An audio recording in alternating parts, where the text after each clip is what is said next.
Hello, everyone. It is that Weems guy here for, wow, 2 episodes in a row, even though somebody else hosted the last episode and I haven't listened to it yet. But we're here for our second consecutive week, and joining me tonight will be Dan Brady. How you doing, Dan? Doing all right, Lee. How about you? I'm doing well. Dan, introduce yourself. I'm Dan Brady. Work for a company called Apache Solutions out of Yadkinville, North Carolina, doing private, mostly defensive pistol instruction, both in Yadkinville and around the country. Do some national conferences. I'll be at TACCon in April, and I'm also still full-time sworn law enforcement officer. Work for the Department of Defense. All right, cool. And there's no way in the world that Dan and I can get together in any setting and adult supervision not be required. So that's why we have Steve Havey here to be our give back coach tonight. How you doing, Steve? I'm doing great. And once again, it's good to be graded on the curve. Well, you were so nice that you can balance out both Dan and me. I just think of the people that I knew in my corporate world that would be just laughing like crazy at that statement. Well, there you go. This is going to be kind of a hodgepodge episode tonight because we're going to touch on several topics. And the first of those is going to be low light training because we had a specific request to have Dan Brady on to talk about low light training. So, Dan, just kind of in a general synopsis, uh, what do we need to accomplish in low light training? And then we'll come back with that with what do people waste time on in low light training? Okay, what we need to accomplish is first of all, I actually don't like the term low light because we don't really operate in truly low light. The vast majority of people, what we run across as civilians specifically, not law enforcement folks, but civilians specifically, is what I refer to as compromised lighting conditions, where you have people who are backlit to you. You may not be able to identify them, identify their intent, identify what they may have in their hands, things of that nature. It's more about compromised lighting conditions than low light itself. In truly low light environments, you're probably just as safe as a complete, full daylight environment, because if the bad guy can't see you, the bad guy can't really select you for victimization either. But it's when you have light in your face, you have some sort of photonic barrier you're dealing with, and you can be seen, but you can't necessarily identify threats along the way. So what we need to do is we need to be able to deal with that in a realistic application, and not something overly complex and legally questionable. There you go. I think one of the biggest issues that I see is the lack of any kind of discretion training in low light. For instance, I can see that target because I have enough illumination to see the target and make an accurate shot upon it. But Mhm. can I see the target to identify whether or not that would be a cell phone or a firearm in someone's hand? Yeah, and I specifically addressed that in my low light class, which I have one coming up actually in the early part of March. So Okay, will that be in Yadkinville? yes, it will be. Okay. Make sure to plug that at the end, please, sir. I will. As well as any other training that is coming up in Yadkinville or wherever Apache Solutions will travel. So, what was the second part that you said you wanted to address? Where do we waste time? What are the things we do wrong? If you go back to a thousand years ago when you and I were rookie cops, and weapon mounted lights started becoming a thing that were fairly available. Um, Eventually, when they became bright enough and compact enough to be utilized in a everyday carry citizen manner, Somewhere around the Surefire X200 to X300 transition, right around there. It really started to become very popular for civilians to have weapon mounted lights on their guns and mount one, holster it, and think that they're good to go. If I'm in the dark, I got my light right here and I can see what I'm shooting. And it's a lot easier to shoot accurately when your light and your weapon are co-located and you have a solid positive grip on that firearm. That is 100% true. Where people fail to apply a lot of thinking is, as non-law enforcement folks, how are you identifying whether or not that is a deadly force threat without your weapon mounted light?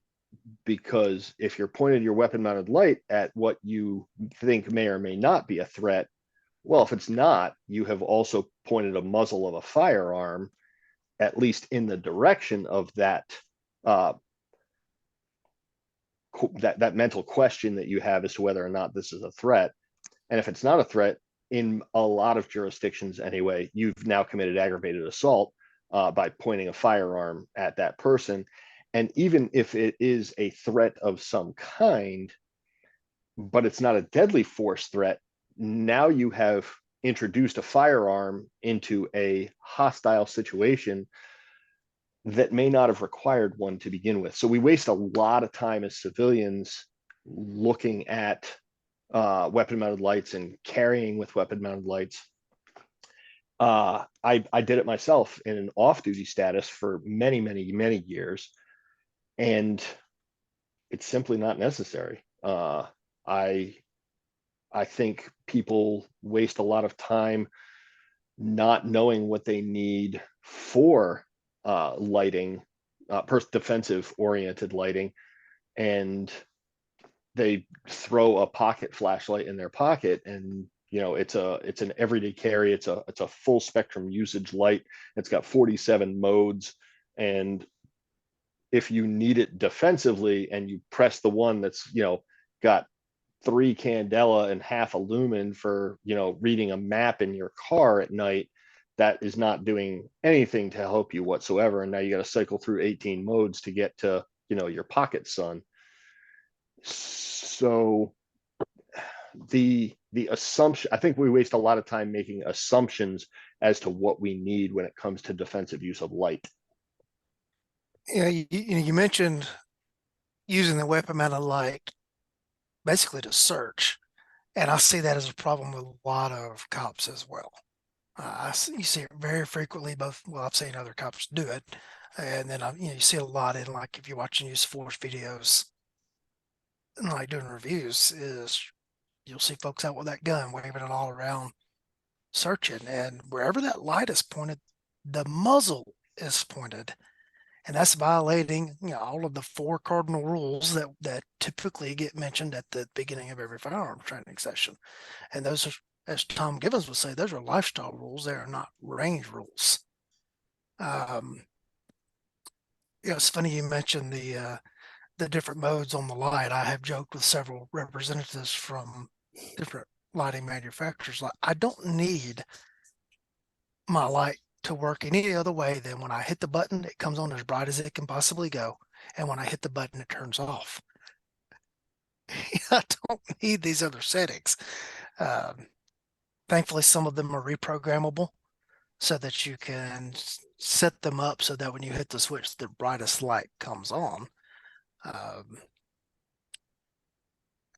I have, in my, not in a uniform setting, I told the story several episodes back where my truck broke down in downtown Atlanta, as downtown as Atlanta is in downtown Atlanta you can get.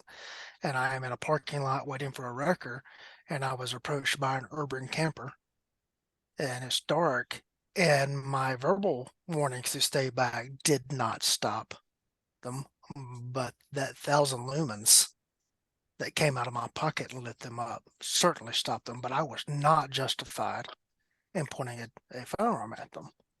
Yep. And had I drawn my pistol, and had it had a weapon mounted light on it, and I pointed it at the person to light them up, and the security cameras of this facility caught me, I'm done.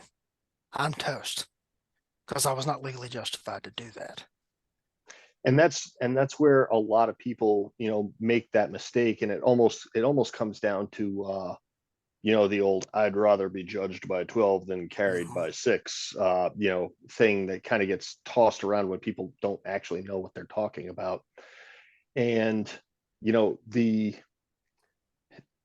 I jokingly use the term pocket sun, but that's really what these things have turned into. Mhm. You have a number of manufacturers who are putting out lights that generate anywhere between 650 and 1,000 lumens. But what is considerably more important than the lumen count is the candela count. And candela, you can think of candela as pressure. If you think about a water hose, if you hold the water hose like this and it's just the open spout, the amount of water that comes out, it doesn't go real far. But if you put a nozzle on there and you have a heavy spray, the amount of water that's coming out doesn't change, but the pressure behind it does. And if you think about candela as pressure, that hot spot of how much, how intense that hot spot is, that's what candela is. And so, you smash somebody in the face with something north of 25 or 30,000 candela, and it elicits a physiological response. It is that startle, flinch away response. When if you have dark or dim adapted vision and you get hit with that kind of change. Human beings are visual creatures. 85-90% of our environmental information comes in through our eyes. And if you either go from a lighted environment into a pitch black environment, as a human being, you will stop and allow yourself to adjust your vision so that you don't walk off a cliff. And if you go from a dark adapted environment where you can see somewhat and you go to a full daylight, you will physiologically stop moving because you no longer have that visual information.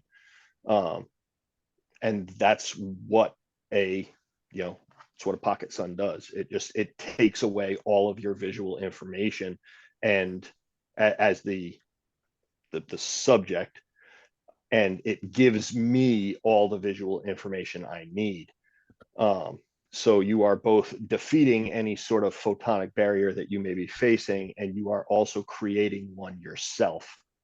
Um, that in and of itself is an extremely powerful tool for information gathering on your part and information denial on the part of this potential theoretical adversary. Yeah, the instance that I referenced where that individual was approaching me in the parking lot, they stopped, they froze when I hit them with the light. They were not expecting it. Uh, they were completely shut down and not expecting that response. Now, I don't think that's what we can count on happening all the time. But as you say, it takes away their information. Had that individual continued on towards me, I could have moved in either direction, and I don't think they would have realized which way I was going. And that Yeah, would I have mean, given me an advantage to get where I wanted to go. human vision doesn't adapt to changes in light incredibly fast. And even if in that scenario that you had, that you were talking about, even if it is an individual who's not a deadly threat but maybe a physical threat, going from the bright light, and even if they continue to approach and they're doing the blinking thing, and you add a little bit of this to their day, that tends to, if you use those in conjunction, the bright light and the liquid Carolina Reaper, um, you add those two together, and that is an incredibly formidable hands-off tool to maybe not eliminate, but certainly greatly diminish a non-deadly force threat. For our audio only audience, he was holding up a can of OC spray. Specifically So, specifically Palm OC. I'm a big fan. as am I. The So I envision someone that's got X dollars to spend on their lighting system, Mhm. and they put half of it into their carry light, their flashlight, and half of it into their weapon mounted light. And they'd be better off, unless they have just unlimited resources, putting the whole X into a flashlight, a good quality flashlight. Would that be something for someone to consider in a civilian environment? I Or I you see I people? say I say yes. I say that is if you don't have the resources. And the other thing is when it comes to weapon mounted lights is as small as they have gotten and as powerful as they are, they still do take up some physical real estate in your holster carriage. Now, Steve, you and I are sizable human beings, and Lee, you're not a tiny dude. So having that physical real estate in which to carry a weapon mounted light, we can, you and Steve, you and I can get by with that pretty easily. Lee, I'm guessing you probably can as well. But if you are not a physically large person, some of those holsters are not comfortable to carry full time. Additionally, you're you're not going to get the same level of usage out of a weapon mounted light as you will a handheld light. Does that come with some sort of negative to it? Certainly. All things when it comes to personal defense are a compromise in some way, shape, or form. And that is if my non-dominant hand is tasked with the light, that means it leaves my dominant hand only for things like accessing my weapons, whether they be non-lethal or lethal, which means you have to do some skill acquisition in terms of being able to one hand draw your firearm and effectively utilize it. It's that is the I mean that the usage of the light and the one hand manipulations of the firearm should be the basis of most civilian oriented low light or compromised lighting condition classes. Are the rules different for sworn officers? Legally, no. In all actuality, yeah.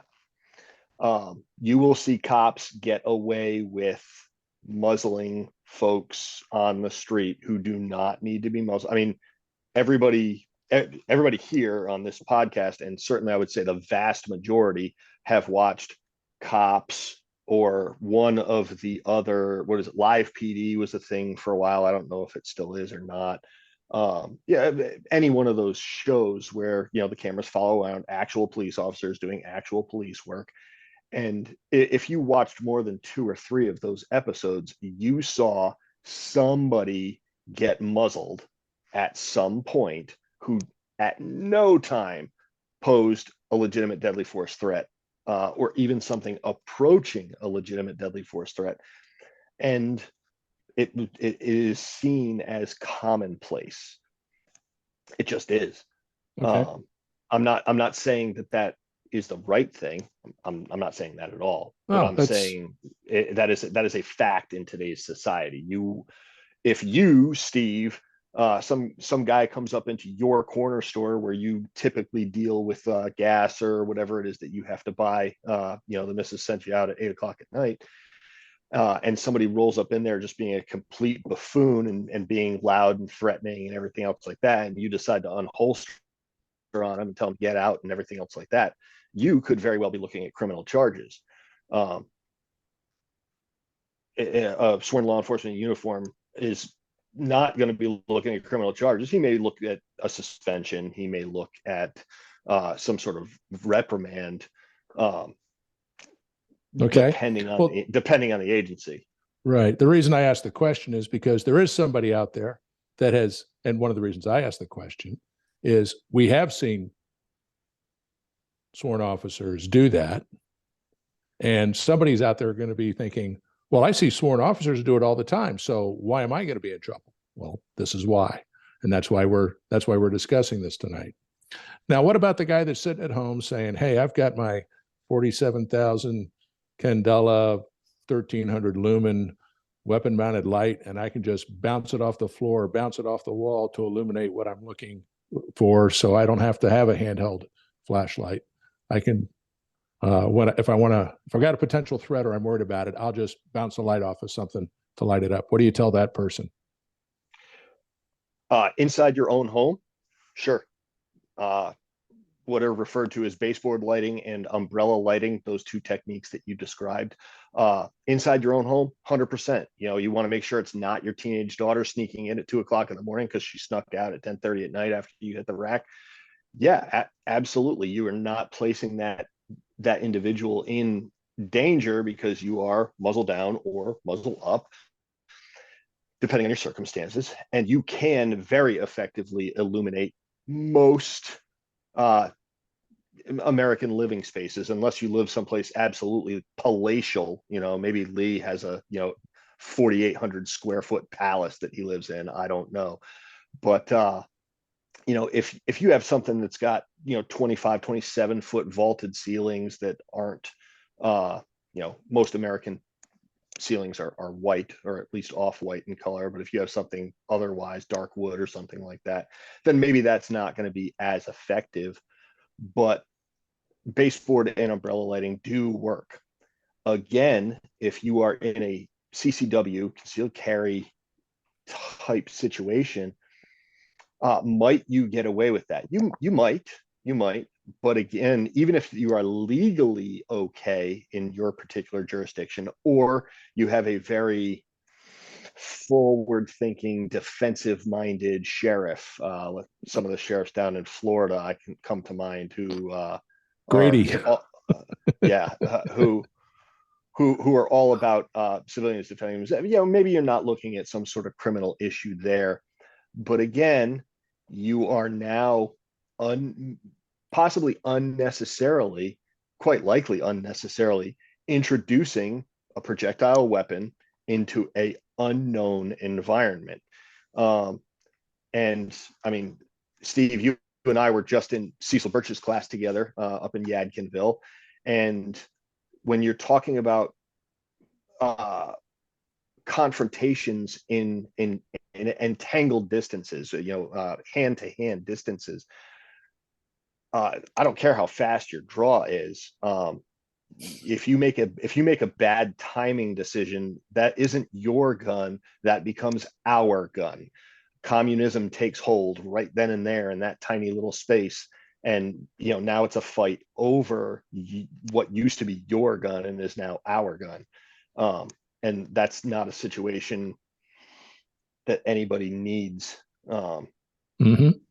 That's my take on it. That's the take in several high-level instructors who teach that in the entangled fighting sort of thing. Timing decisions, very, very important, and introducing a weapon before it is time to do so, real bad move. As we saw in the class. By the way, we should take a moment now to remind everyone that just as Lee is the designated SHOT Show survivor, should something occur, we are doing this show during the Super Bowl. It's probably approaching the end of the second quarter about now. We don't know because we're isolated, because we are the designated Super Bowl survivors. So some unnamed country that, like the one that had 5th-gen fighters in Top Gun Maverick, unleash a subliminal advertisement that takes over the minds of most Americans. You can count on Steve, Dan, and Lee to come to your rescue. And now we return to our regular programming. Yeah, I have not watched an NFL game since 2016. I guess the 2015 season was the last time I watched, and quite frankly, I don't care if the players protest and kneel. They've got a right to do what they want to say in that situation. I just got tired of the wall-to-wall coverage of it, and sports is supposed to be it's an entertainment. It's my escape from the world. I don't want my entertainment corrupted. I'm also protesting the fact that the Washington Redskins no longer exist. I was raised as a Redskins fan because I am supposedly related to Sammy Ball, who, let me say his name correctly, Sam Ball, because in his later years he did not like being called Sammy. my great uncles insisted that I be a Redskins fan, and so I was. And so since the NFL has decided the Redskins no longer exist, they decided they don't need me as a customer. So, but Well, anybody else who wants to watch, go right ahead and have fun. I still watch the NFL, but I love Lee and Dan, so that's why I'm here. They'll probably talk about what happened tonight during the news tomorrow. So I don't know who won. Now my dream Super Bowl matchup was always the Redskins and the Chiefs. And the Chiefs have done their part, but the former Redskins have not done theirs of late. But oh well. I refuse to acknowledge the Commanders. Now I actually thought the name Washington Football Team was kind of cool. I could have gotten on board with that. But this whole Commanders thing, just like that ended any chance of me coming back. Okay. Well, I was trying to interject a light humorous moment in there, Lee. Yeah, I know. I'll leave it to Lee to wreck something like that, Steve. He's got those buttons. It's like everybody wants to know, how do you get Lee to smile when they're taking pictures? It's easy. It's so easy. All you got to do is say something derogatory about Hearn, and he'll smile. Well, yeah. They want to do things like pinch him or goose him or whatever. Lee, please smile. Just say something bad about Hearn, and then take the picture. Okay. By the way, I was involved in a shoot-off amongst a bunch of instructors here recently that the level of trash talk in that far exceeded anything that Hearn and I do. It got ugly and sporty there for a while, all in good fun, of course. Oh, okay. Something about the weapon-mounted life from that last discussion that you brought up, Steve. I'll piggyback off what Dan said. There's no way for the weapon-mounted life to be utilized in that setting without the weapon being out of the holster. And I think Dan covered the problems with that very well, and we're going to come back to that class that you two guys attended. But I want to point out to another thing with that. Dan mentioned in the home, and I agree to a certain point. But the other issue is, I watched a video this morning of 2 deputies in a county in Texas just god awfully performing in a use of force. And I said, I don't know whether they're going to come out ultimately to be deemed justified in this use of force, but they knocked on a door and announced themselves as the sheriff's office. And then an individual is seen walking through the house towards the door. They're looking through the front windows, and they see that this individual is carrying a firearm. And they shot enough rounds that each deputy reloaded. So you figure both of them are carrying duty-sized guns, so figure 17 plus 1. And they both shot through an entire magazine. They both reloaded and dumped rounds from the second magazine into So this 40 individual. plus. What's that? So 40 plus rounds. Yeah, so 40 plus rounds easily. Now, I hope that this person is innocent and survives, because they were transported and treated at the hospital and are going to make it. Now, Dan, I would like to think that if you and I are on a call and we put 40-something rounds at somebody, they ain't going to be transported and survive. If they do, we need to quit doing what we're doing. Now, were they shooting? Were they shooting from the exterior into the interior through the structure? Yeah, figure standing on the front porch of a house, shooting through the front window at the front door. 40-something rounds. Both of them botched the reloads. One of them had the old cross thumb behind the slide.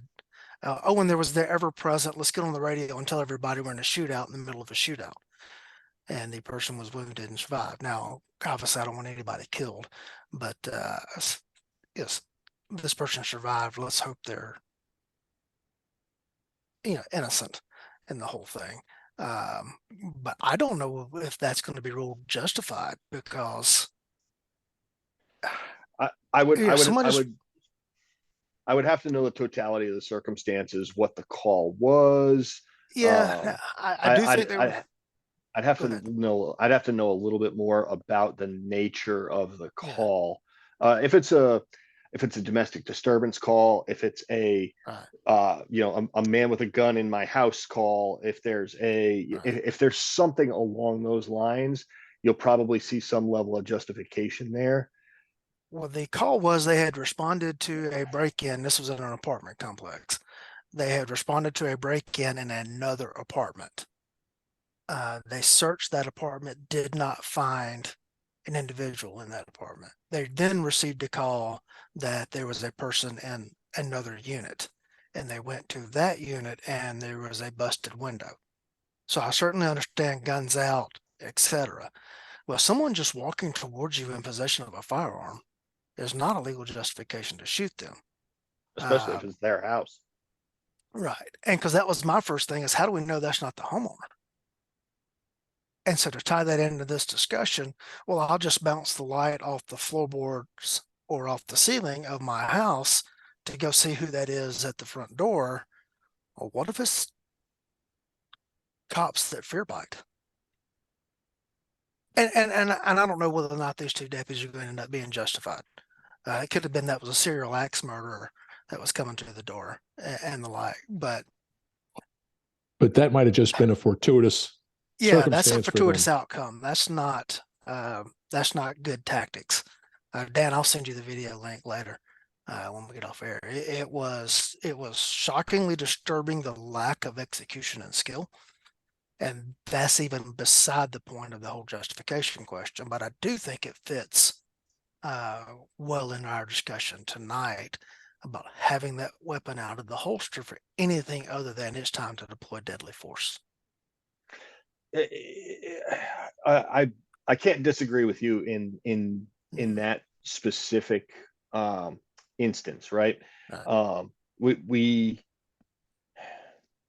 as law-abiding citizens, off-duty cops, on-duty cops, it really doesn't matter. People with guns in America, we need to exercise some level of due diligence in what it is we are bringing our guns to. If we don't engage our brains before we engage our trigger fingers, or even engage our hands to bring guns to bear, we're asking for bad things to occur. And even if they do turn out well, as Steve points out, a fortuitous outcome just because you were lucky doesn't mean you did the right thing.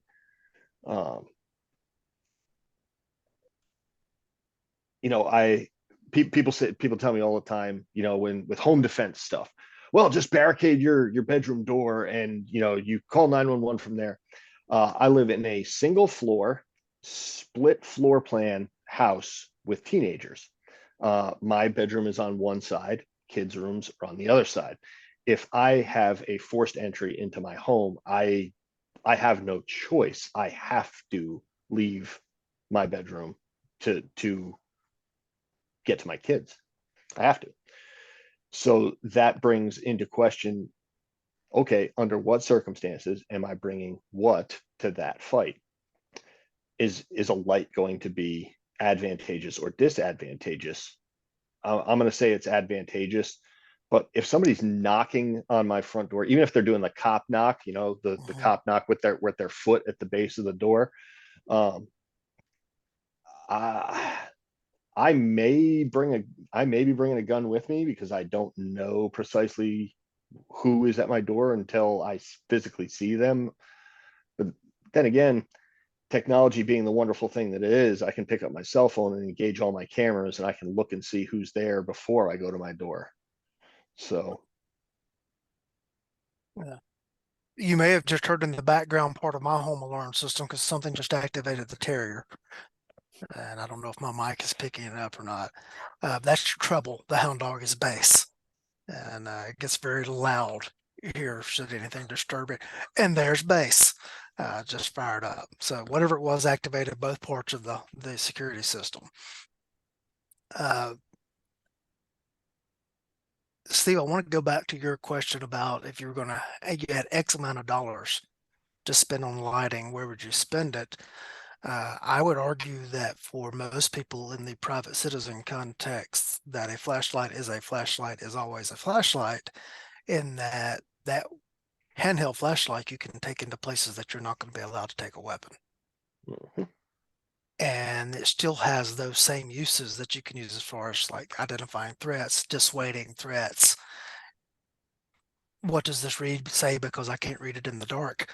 All those same uses that it would have, other than identifying a woman, specifically for the purpose of shooting them, it still functions as a flashlight. And so if you're only going to have so much dollars on it, I would say spend that on an actual handheld light. And the other thing I used to tell people all the time, that I work on a campus, or I work on, so I'm not allowed to have a firearm or a knife or something. Get yourself a good flashlight, because it will solve a lot of your problems. Having your wits about you and having a flashlight and having, maybe something like pepper spray, if it's a really good brand, and I won't get into all that right there, but that flashlight's still always just a flashlight.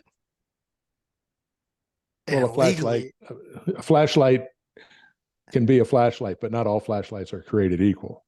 right. And I used to send them to a local shop here in town. Steve, you're gonna be familiar with Cloud Armory, which is actually owned by 9th District House of Representative Andrew Clyde in Congress.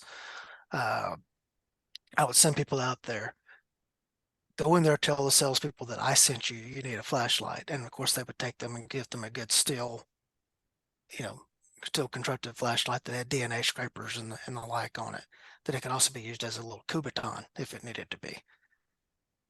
But if they get stopped by the cops, it's still just a flashlight.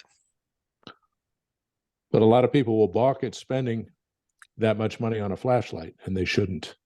Right. Well, if you're willing to spend $150 on a weapon mounted light and an additional 100 and some change on a holster that's going to carry that weapon and weapon mounted flashlight, stick with the holster you've got and spend $200 on a flashlight.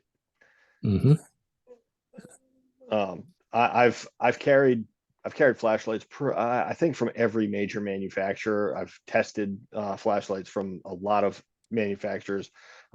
Another cadre member from Apache Solutions, Zach, has his own lumen tube, his own lux meter. He actually does independent testing on lights. And yeah, I mean, he's just nerd is not enough of a descriptor. It's just not accurate enough. He is so far deep into it. And dollar for dollar, the light that I carry right now is probably the best one I can think of. It outperforms Cloud Defensive, it outperforms Surefire, it outperforms Mod Light. And it's about 220, 230 bucks. So, And to save me 37 emails next week, please go ahead and tell them what light it was. this is a Malkoff, Malkoff. It is a Malkoff E2 XTL. And it's a 18650 rechargeable lithium ion battery light. And it produces, I want to say it's around 800 lumens, but it's like 55,000 candela. It's physically painful to take a close range blast of light to the face. You can feel the heat on your hand in about 3 seconds if you're holding it 3 or 4 inches away. It's a lot of light. So if it accidentally comes on in your pocket, you know about it pretty quick? Well, it really can't. I don't know if you can see it, but the tail cap bezel actually is recessed very, very well. And I can put a significant amount of pressure here and not touch it off. I mean, I physically have to get in there to light it.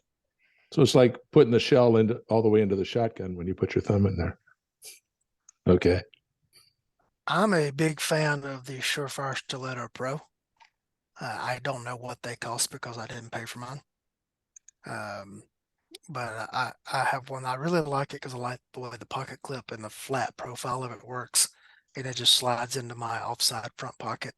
And it's just there easy for me to attach. And I've programmed it so that the brightest light's the one that comes on when I turn it on. And I use it constantly as just a lighting source to see things, much less for any kind of safety purpose. and I really, really, really like it. It's funny, prior to that, I had just the regular Surefire. And if you'll forgive me, I'm going to tell a story about my father really quickly and hope I don't get emotional. My father was very much adamant that you always had a flashlight if you went outside after dark. And he loved flashlights. He still had the same, lantern that he was given as when he was a little boy. And we both had her on. My mother one time got us each a lantern, and we had them decoratively hanging up and then the like. And he was all time in the flashlight stuff. And so when I received my Stiletto Pro, I just happened to be meeting him and my mother for dinner that night. And they live about an hour from where I do. And as they were leaving, I handed my father my old stiletto. I said, hey, Pops, hey, I just got a new flashlight today. You can have mine that I was using. It charges off the same cable as the Surefire Sidekick that you already have. So great. And I handed it to him and I shut the door and they drove off. And like I said, they live about an hour from where I am and where the restaurant is. And he called me when he got home and it was after dark. He said, "Do you know what I did with that light you gave me?" I said, "I handed it to you and I shut the door to the truck. It's got to be in the passenger seat." His, "All right, well, tomorrow I'll go out when it's light outside and I'll look and see if I can find it." And I just couldn't help myself. I said, "Hey, Pops, if you had a good flashlight, you could go find your flashlight." Yeah. So, and have a backup flashlight. But the bottom line go. is go get a good quality flashlight. Those are both great quality flashlights, and carry that, and you'll be well served. There you go. One last thing on the lighting thing for the cop side of it. Uh, there's finally notice being taken of the fact of the gap that is created in duty holsters when they're made as a bucket to accommodate a pistol and a light, and that is creating opportunities for fingers and foreign objects to get into cop holsters and come into contact with the trigger. Surprisingly enough, the Rapid Force holster, which is made by a company called Alien Gear, um, they are actually they're leading the industry in trying to fix that problem with their stuff. They just introduced a new holster that is specifically dealt with that problem for light bearing holsters, and I have not seen one and gotten my hands on it yet. But I will say they are ahead of the game on what some of the other manufacturers are doing. I did 2 weeks ago receive a holster that I had ordered for a pistol with a weapon mounted light, and I took it out of the package, put the pistol in it, and as it came out of the package, I could reach my trigger finger all the way into the holster enough that I could come into contact with the trigger. I did play with the retention enough that I could make it where I could not come into contact enough with the trigger to press it, but I could get my finger into there. And I sent pictures of that to the manufacturer, and they have made me a new holster and are sending it to me, but I don't have it yet. Hopefully this is going to be something that the gear industry addresses, but I'm sure as Dan will echo, once holsters get into the market and get into issue, to get agencies to swap and change out wholesale is going to be pretty hard. It is a Herculean task, to say the least. Yeah. I do, but it is finally something that is being noticed in the industry and starting to deal with it. For the first time in my 25-year career, I'm actually carrying every day with a weapon mounted light because my agency issued me a pistol with a weapon mounted light and a holster. And I'm going to be a good team player and do what I'm told. But hey, there it is. I think in a law enforcement context, I really do think that there's a really solid place for them. Mm-hmm. I think that they're an incredibly useful tool. But I was that guy who had, I had a light on my lapel when I was in uniform.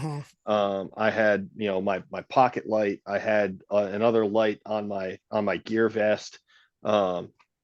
And then, I had a little AAA size, thing that's like that big on that. Plus, then I had my, light on my rifle and my light on my pistol. I had lights everywhere. Plus, there was probably 2 or 3 traffic wand lights in my patrol bag. there's just lights everywhere. Problem, the primary problem exists is when some cop says, well, I got a light on my pistol. I can now take this one and I can throw that one to the wayside. And now my pistol becomes the light that I use when I'm writing a ticket. You have bad decisions that get made there. So, Or they're clearing a house and they search under the bed using that light. yeah, and the dog that got scared and went under there, he comes face to face with that, and the dog snarls at him, and he shoots the family dog. Yeah. So, Yeah. And let's stick the weapon into this closet door that we don't know whether or not there's a person hiding in there, to see if there's a person hiding in there where they can snatch it and take it away from me. That's a great idea. goes back to that entangled thing we were talking about. All right. Well, what a that's- segue. Entanglement. Yeah. What should we talk about next? Go right ahead, Steve. Well, you said you wanted to talk about the class that Dan and I just attended up in Yadkinville, Cecil's interactive combatives class. I think that's what it's called. It's immediate Right action ahead. combatives. Thank you. We'll go right ahead and tell people about the class. Well, Cecil's class was in Yadkinville. He's got another one coming up at, is it Mead Hall? I think it's going to be. It was 2.5 days. It ran from Friday from 6 p.m. to 9 p.m. and then 9 a.m. to 6 p.m. Saturday and Sunday. And it was a really good class. I had one of my students went up there with me, and they got a lot out of it. It was something they'd been looking for, something I've been looking for. I'm just not going to go to the BJJ studio every week or even every 2 weeks. I'm just not going to do it. But Cecil blended a really good program of combatives in a weapon-based environment, gave you some things you can practice on your own. He obviously encourages you to go take more training in BJJ. He loves BJJ, and he tells you why. But what's refreshing about Cecil is, he'll be right there to tell you whether you're a pistol person or a combatives person. Is there is no one answer to all scenarios, right? There's a time when BJJ is not going to take care of your problem. There's a time when a pistol is not going to take care of your problem. There's a time when a palm or a flashlight is not going to take care of your problem. So it was just a really good class, and it moved at a speed you wanted to move at. One of my biggest concerns when I get in these environments is getting hurt. I think the closest anybody got to being hurt in this class was when I inadvertently launched Dan about 1 foot in the air when I was doing a double heel grab. And Cecil had warned us about being careful. Our legs are stronger than we think they are. And the next thing I saw, there wasn't any part of Dan touching the ground until he hit the ground. And I went, oops. But at least it was Dan, so I had that going for me. So that's my perspective on the class, and I'll let Dan talk about it.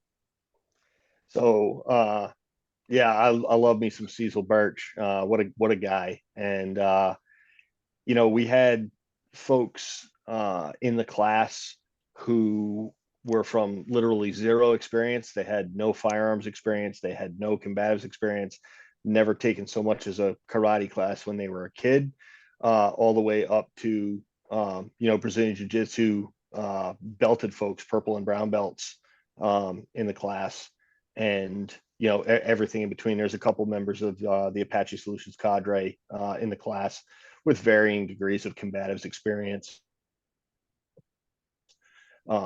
And the way that Cecil taught that class, it challenged the upper level folks, but it wasn't out of reach of the folks who didn't have the experience there.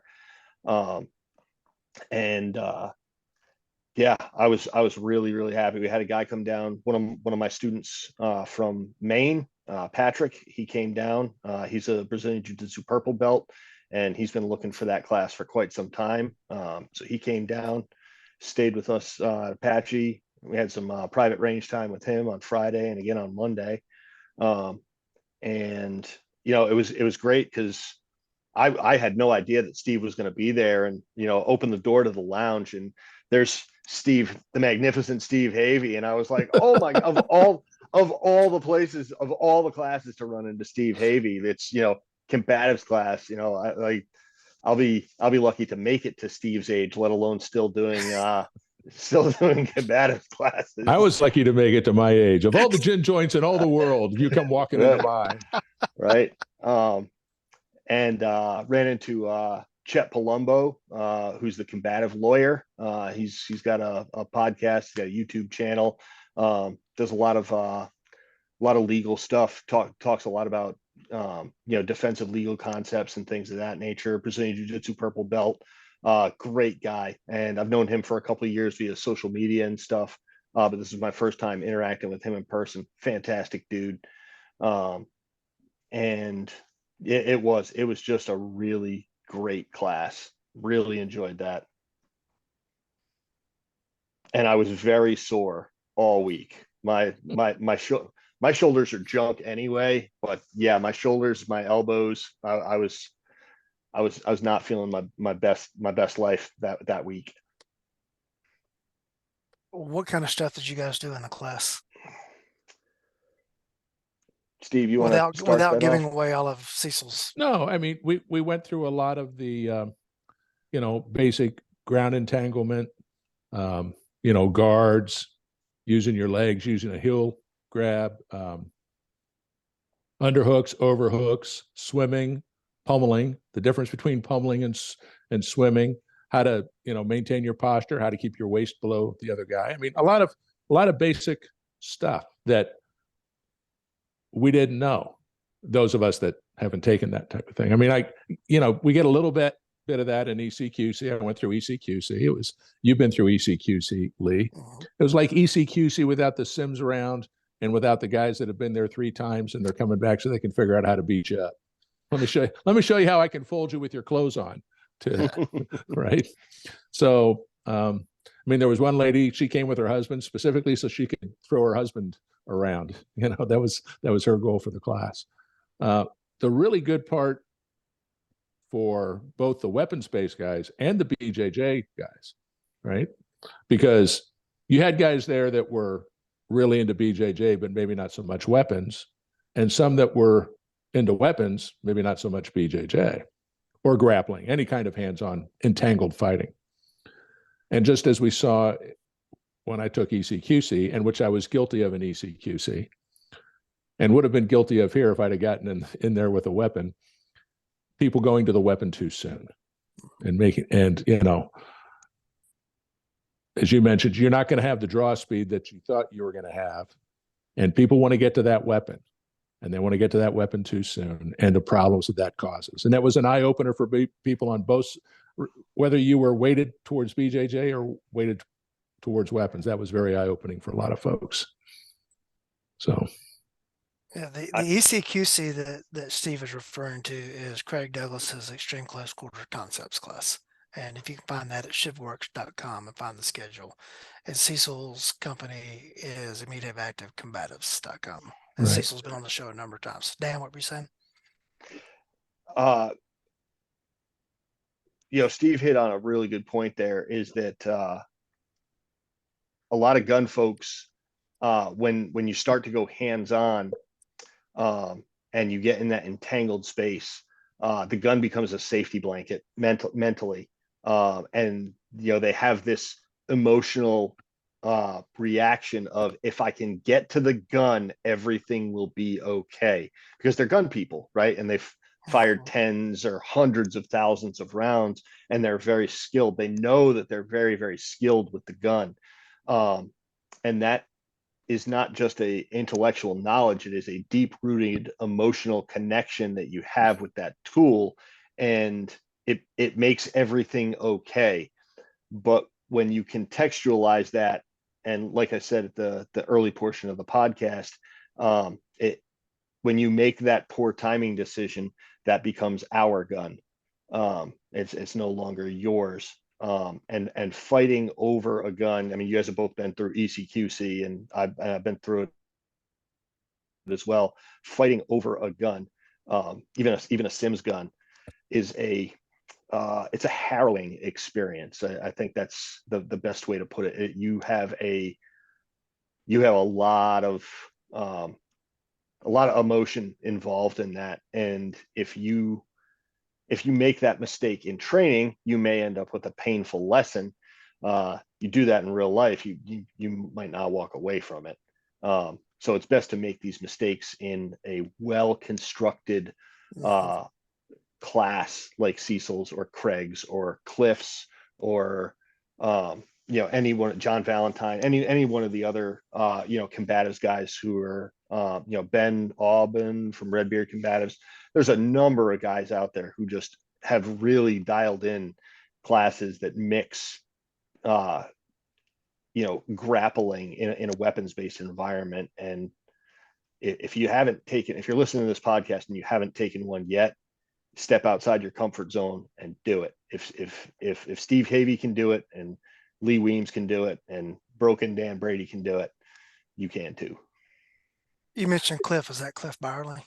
Yes. What's his company's name? It's slipping my mind right now. Oh, you would ask. While he's looking that up, yeah, go ahead. I'll segue for you, or I'll interlude. Just to be clear, I loved ECQC class, and I would highly recommend it. And I love Cecil's class, and I would highly recommend it. If you can only take one, take the one that you can get to. Personally, having been through both now, I took them backwards. I took ECQC first, and then I took Cecil's class. Cecil's class would be a great prelude, not a prerequisite, but a great prelude to taking ECQC. If you can swing both, that's the way I would do it. You'll get some basics there that'll help you out a lot. It's interesting. Craig's class has both sim rounds in it, and it has live shooting in it. And it had a couple of guys that were in the ECQC class that we took, Lee. They didn't show up for the last day because there wasn't. They just, I don't know why, but it was a real shame. They're both great classes, and they will both drive home, amongst other things, the need to avoid getting into confrontations to begin with. Yep. And that's one of the biggest things I took away from my ECQC after I got folded in half enough times was, I don't want to get in that situation, and what am I going to do to keep my ass out of it? Excuse my language. As Dan touched on something that we need to, I think, really delve into. Gun people have that emotional connection that they think they can get to the gun, everything's going to be okay. Tell me I'm wrong. Tell me I'm wrong. Oh, no. You are not wrong whatsoever. It's my happy place. I feel like I can handle anything if it's just a shooting problem, especially at pistol distances. I know everything can go wrong if a fight ensues, but if it's solved this problem with my pistol, I'm pretty confident that I can solve this problem with my pistol. Where that comes off the rails is this whole, personal distance, grappling, close quarter stuff. If you think there's no way you can miss it 3 yards, try. Yeah, you might not be able to miss it 3 yards as you're standing flat-footed at a stationary 2-dimensional target that ain't moving. Try doing it when you've been fighting for a minute or so. Let me tell you, a minute is a long time to fight, or even not that long. You're wrestling and grappling with someone, and they're entangled with you, and they're moving in the opposite direction of where your gun is, and you're trying to catch them. I think and floating is a very bad thing in that situation. And I'm not going to tell you what floating is. Go take the class. It's very easy to miss at inside of 3 yards. It's very easy to miss at anything beyond muzzle contact distance in those situations. And Dan, have at it. You can see a lot of those videos that Craig Douglas has put out on ECQC, and you'll see dudes trying to float the gun and make shots, and they'll miss 3, 4, 5 pistol shots from that far away. It's absolutely crazy. Cliff's company is Hill Country Combatives.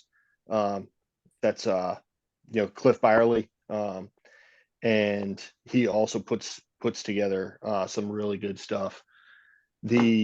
But like you said, Lee, if it's a pistol problem, I like you said, with the caveat that anything can go wrong, anything can happen. The fight's going to be what the fight wants to be, not what you want it to be. But if Mhm. it's a pistol problem, I have a high degree of confidence in that. You know, there's 400 or 500 people in the country who are better pistol shooters than me, but I'm friends with all of them. So, Mhm.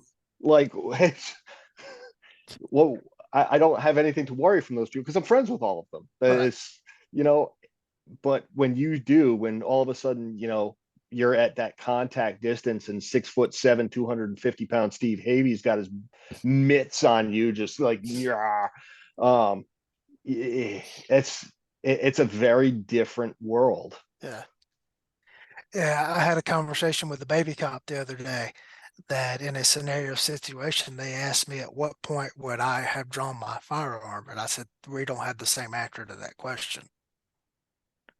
That answer for you and that answer for me are not the same.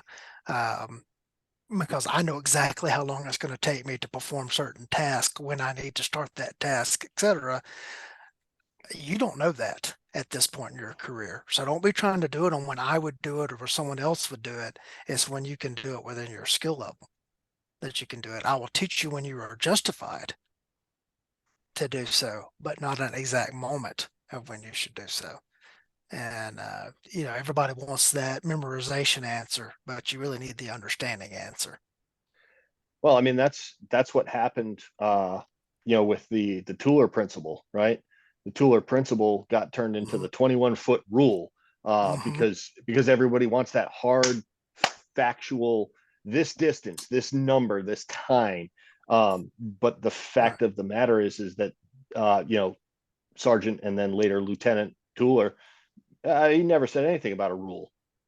Right. But that's what things like that tend to get, because people want that hard, fast answer. But the fact of the matter is, the answer for Lee and the answer for Steve and the answer for Dan might happen at very, very different times. Yep. Yeah. As I told the cadet, I know from lots and lots and lots of testing that I can go from low rated to shot on center of mass in a very tight target window in a half second or less, repeatable on demand. I know that I can be hand on gun and holster and get to that same performance level in a quarter of a second, repeatable on demand. But I've done it enough to know that and to be confident in it.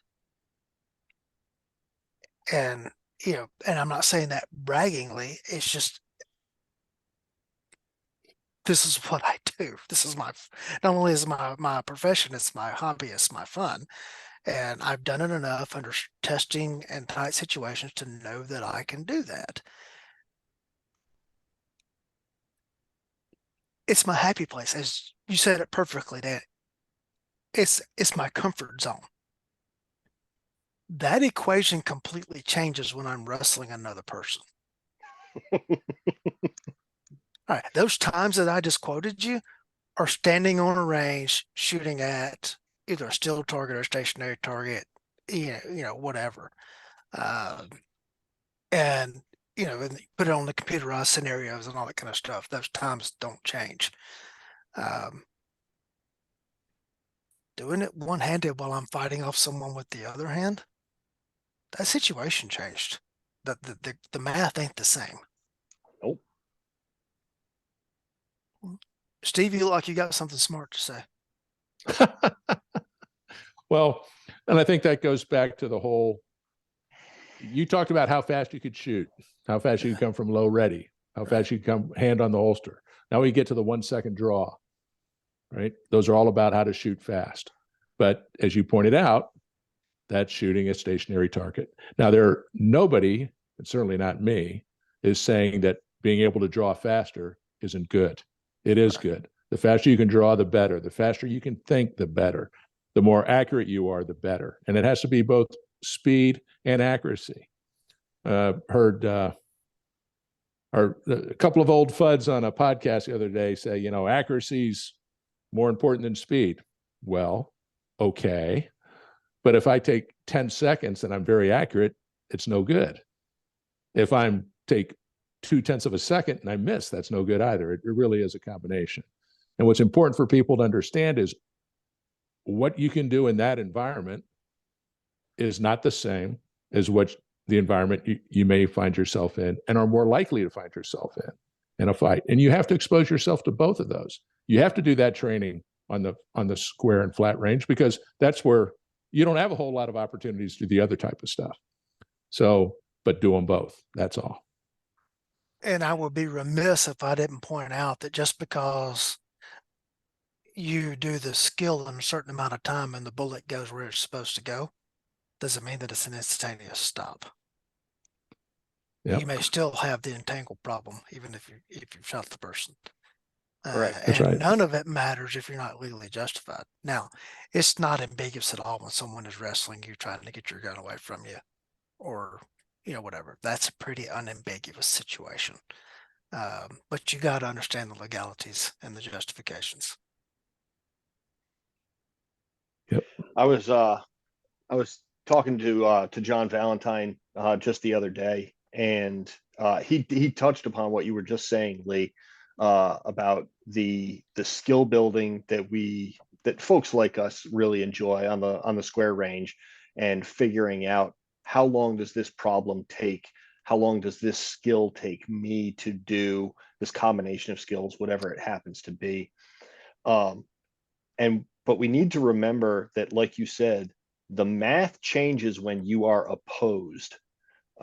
When you have opposition to your intent, whether that is through entanglement, movement, or opposing force, that completely changes the math. And again, to kind of come full circle again, it starts to boil down to those timing decisions. If you look at any high level professional fighter, it's not how fast they can throw their jab or their overhand right or whatever it happens to be. It's the timing decisions that they make, or the way that they set up their strikes for their timing decisions to be done well, that makes a humongous difference. And Craig Douglas was on a podcast, I guess it was, with John Hopman from Philster, and he talked about that. And I can send you the link. We can link it in, and they talk about that, the time before the beep, the timing decisions that have to get made. It's a fantastic video. I refer to it fairly regularly. I think it's 17-20 minutes, really worthwhile. And Craig and John go over that. If you have those hardwired skills, those holster skills, and those critical accuracy skills, and you make a good timing decision, John Hopman said it really well. And he said, it's the reaction from your opposing force should almost be like that of a 5-year-old seeing a magic trick. It is as if by magic, I have produced an entire pistol right here. Look what's behind your ear. And, there's all of a sudden there's a full-size pistol in your face. But that timing decision has to be done well. And if it's not done well, your skills won't matter. I want everyone to picture, you've seen this scene in a movie somewhere, of the guy sitting there at the computer on the keyboard doing, hitting buttons, and behind him the magic computer, like the big supercomputers back there operating, and it goes over and it retrieves something from one data slot, and the robotic arm pulls it out and takes it down and inserts it in the other. Okay, it's easy to execute the skills when you already have the motor program preloaded and you're just waiting for the stimulus to unleash that skill. It's another thing when you have to see what's going on, decide which program you need, retrieve that program, load it, and then execute the skill. And classes like this one, the immediate action combatives class with Cecil, they teach you, they prepare you for that. We've talked about on the show numerous times the need for pre-decision making. Well, this helps you learn what your limits are. It helps you learn what it looks like when, when you are having entangled or any of the other facets that come into play.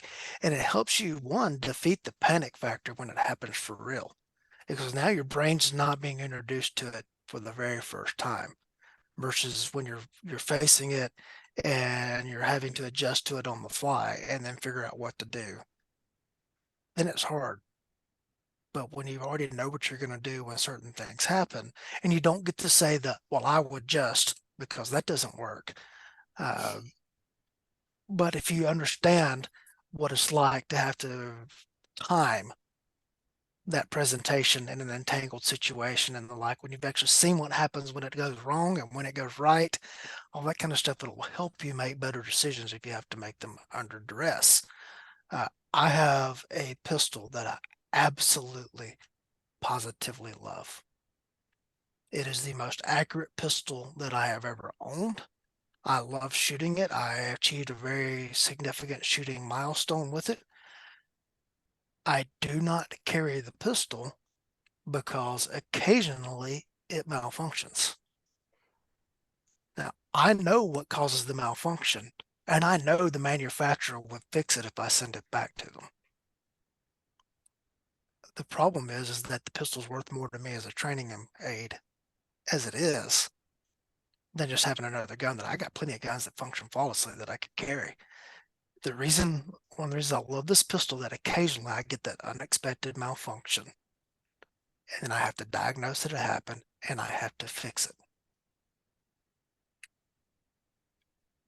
And that is so much more than standing on the square range and setting up malfunction drills that I have to clear, because I never know when it's coming. I may go through 3, 4, 5, 6, 7 range sessions and it doesn't happen. And I may be in the middle of the 8th range session and all of a sudden there it is. I got to fix it. And there is value in that to me because it prepares me for when I have to do it. I know how to clear malfunctions.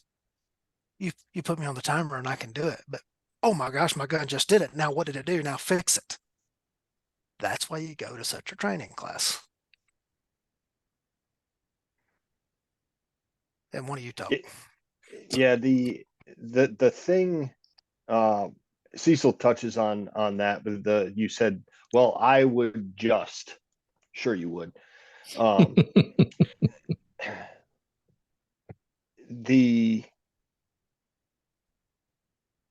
A lot of folks talk about dirty tactics in fights, right? Mm-hmm. Thumb in the eye, jamming the windpipe, punches to the groin, what biting, whatever. And Cecil addresses that a lot in that class, and how realistic the I would just is under those circumstances. The analogy is often made about professional fights, mixed martial arts, boxing, whatever it happens to be, and they're like, well, they're not they're playing by rules. That is true. They're playing by rules. They have weight classes, all those kind of things. But the fact of the matter is you're not looking to jab somebody in the eye when you just got hit by a car with that dude's right fist. I don't think a lot of people who haven't engaged in either recreational or competitive martial arts or combatives training, I don't think they appreciate the sort of computer reset that occurs when a guy my size hits you with a right cross. It is a stunning feeling that you don't recover from immediately, even if you are a rather skilled fighter. One of the reasons that we talked a little bit earlier in the show, before the show, about police academies and how long they should be and things of that nature. one of the reasons that I really truly believe that police academies should be longer and should be more intricately involved in combatives training is I really truly believe that a lot of excessive force that is used by police officers is used because they're terrified, they're scared, because they've never been hit in the face before full force by another human being. And I think that you would see a lot of the excessive use of force because of fear, not objectively reasonable fear, but subjectively unreasonable fear.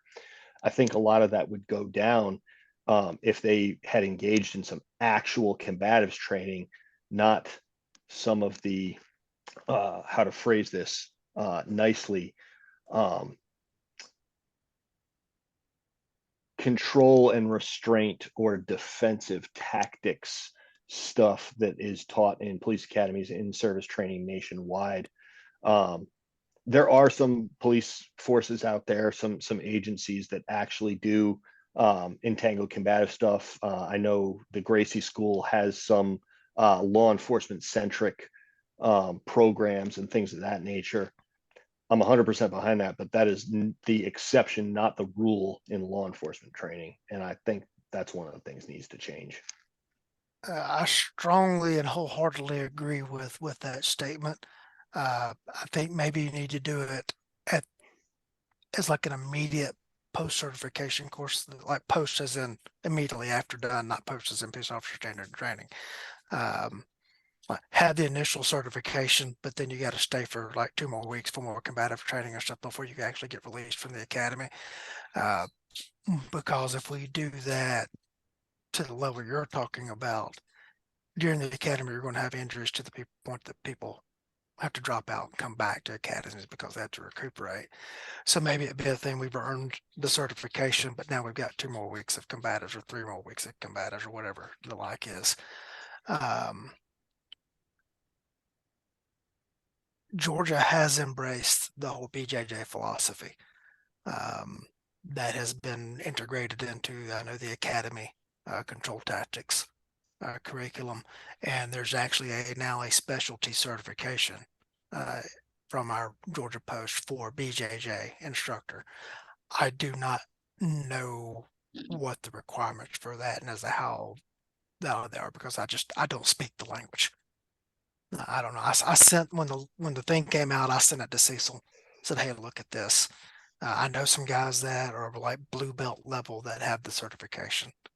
And I don't know where that equates into the whole pantheon. There may be some BJJ guy throwing stuff at his phone right now. That's not enough. I don't know. I know that blue belt is significantly higher than my belt. It's been my experience that anybody who has attained a Brazilian Jiu-Jitsu blue belt, they're gonna be just fine in 99.9% of physical altercations they ever get in. They will be much further trained. I told rookie cops forever, look, if you're gonna do anything, do 6 months of jujitsu, just 6 months of jujitsu, and learn about postural stability, learn what it feels like to have somebody slap a choke on you and you know you're going unconscious, because it's like it's in a way it's like active combative chess. You are thinking your way through a problem, but that problem is depriving your brain of oxygen, and how to get through that very, very quickly without panicking is 9/10 of the battle. If you're a rookie cop or even a seasoned cop, go do 6 months of jujitsu, please. You will do yourself an enormous amount of favors. I would argue that if you're a private citizen, that would also do you an enormous amount of True. favors. Absolutely true. We've been going a little over an hour and a half now. We have one other topic, but we've got into some of these other ones so much that we're going to break it off now and we'll come back with those. Actually, we had two other topics we're going to touch on, but we got to the time limit with just these two. So, Dan, what you got upcoming? And any final thoughts you would like to throw out? I mean, just thanks to both of you for doing this. This is one of my favorite things to do. most fun I can have with my clothes on, not on a range. And let's see, early March, I want to say it's March 2nd. I've got a compromised lighting conditions class, 1 day, 8 hours in Yadkinville. You can find that on Apache's Facebook page and various other social media. And then Apache's instructor enrichment program will be out there for our next class, the 7th, 8th, and 9th of June. It's not an instructor certification, it is an instructor enrichment program. If you got questions about that, hit me up. That's it. Thanks a lot, Lee. Thank you, Steve. Thank you, Dan. How do people find you, Dan, to hit you up? Through Apache's social media, if that's the best way to find me. That would be Apache Solutions. ApacheNC.com. So let me help you, Dan. Yeah, Apache Solutions, ApacheNC.com. The NC being for North Carolina. And if you look on like Facebook and the like, there, Apache Solutions would be how you would find them. Thanks, Lee. Sure. Steve, any final thoughts? What do you have upcoming?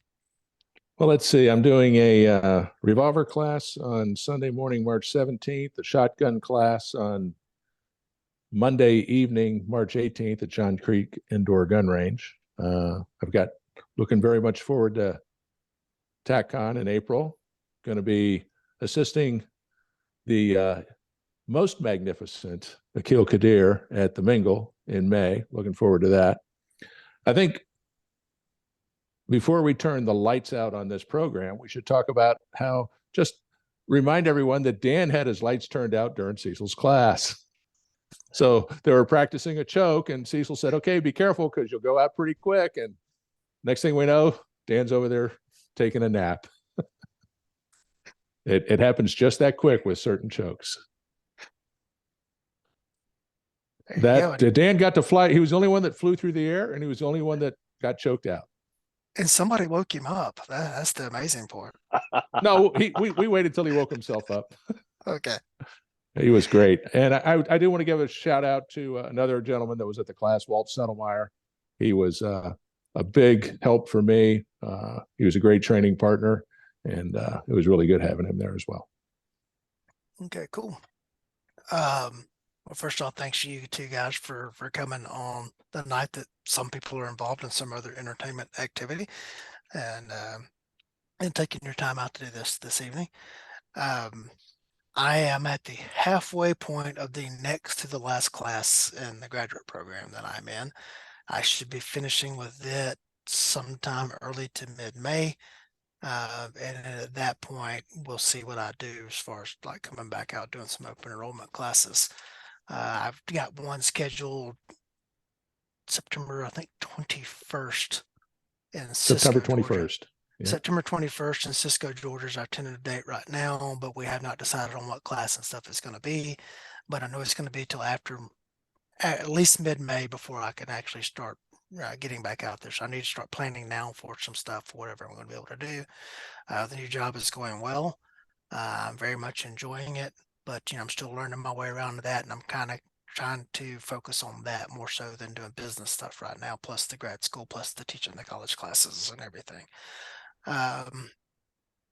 It does look like right now that I am 99% in for TACCON, though. It does look like it's worked out where I can make that. And so I'm going to be the fill-in emergency guy, because there's always somebody that cancels the week of. They get subpoenaed for a court case or come up with the flu or COVID or something like that, and they can't make it. So instead of rearranging the whole schedule, I'm just going to be the utility player that steps up and jumps in and fills any gaps that come along. So I'm actually looking forward to getting out and seeing some of the tribe again. I haven't been able to do much the last 6 or 7 months due to the grad school work. But we'll be back at it soon in some form or fashion. Again, thanks to you guys for joining in tonight. Remember, if you do share the links to these shows, only share them with your smart friends. I haven't given that admonition in a while. And we understand that your time is your most important asset. Thank you for choosing to spend it with us.